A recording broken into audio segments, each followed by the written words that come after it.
U.S. President Joe Biden is in the African nation of Angola in what is likely his last overseas trip of his term.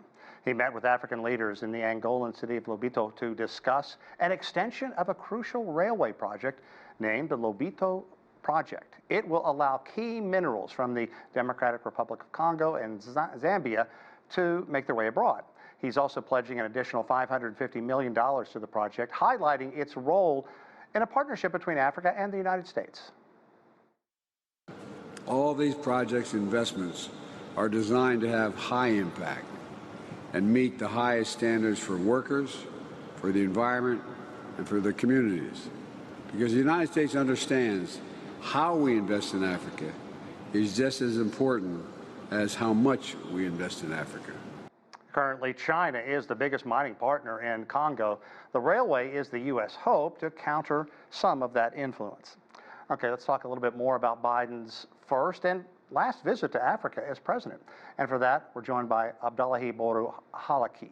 He's an Africa security and policy analyst. Thanks so much for joining us. We appreciate it. It's good to see you again.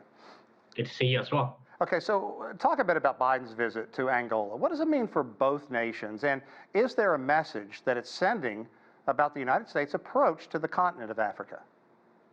Thank you so much. I think it's both symbolic as well as important because this is the first Biden trip as a president to the continent, but also it's the first trip of any American president to visit Angola.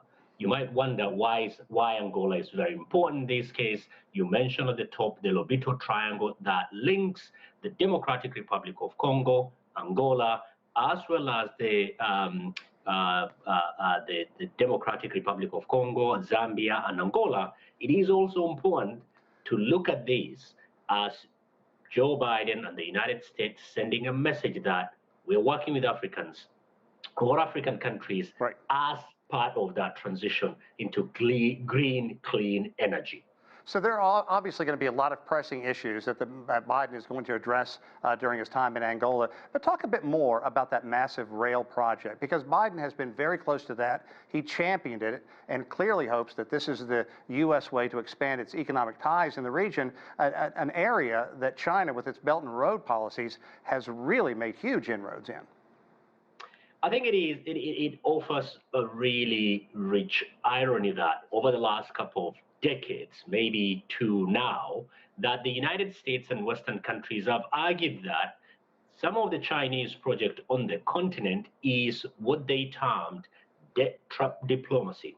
That the United States, after all these years, they figured out the way to engage the African continent is using similar large-scale infrastructure project that will link these countries, but also as an opportunity to get some of those minerals that can help not just these countries, but also, the world to transit from fossil fuel to clean green energy. However, the proof is in the pudding, because this is a project that requires over $600 billion to really pull it off. And it's divided into phases, and some of these phases might not even come into fruition yet, when you have President Donald Trump, incoming president, who might not share the same vision or ideals for the African continent as the outgoing president, Joe Biden. Yeah, I think you hit the nail on the head there. It's going to be interesting to see how that baton passes January 20th, once Trump becomes the next president.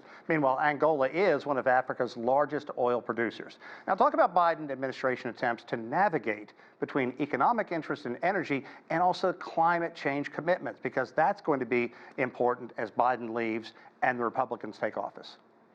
Again, Angola is one of those African countries. It produces 1.1 billion barrels of oil per day.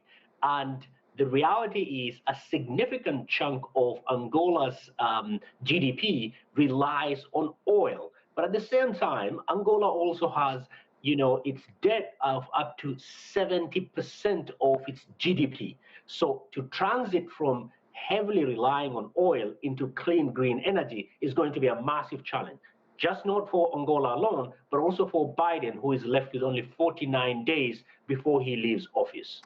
Abdullahi, talk about your thoughts and the thoughts kicked around the continent right now as Donald Trump prepares to take office, because he said some things when he was president back 2016 to 2020, that certainly ruffled feathers throughout the continent. I think the reality is this is the first time that, since 2015, any American president is visiting the continent, important as it is. Really, the main issue now, hanging over all these relationships that the United States have built over the last couple of years, is the incoming of the president-elect Donald Trump. Right. It is, in many of African capitals, this is being waited on with tremendous amount of trepidation. If the way he will transact is similar to his first term, majority of this will not be able to take off. Okay, Abdullahi Boru Halakhe, I cannot thank you enough for your insight. It's going to be interesting. We hope to have you back on somewhere after January 20th to talk about the new world. Thank you so much.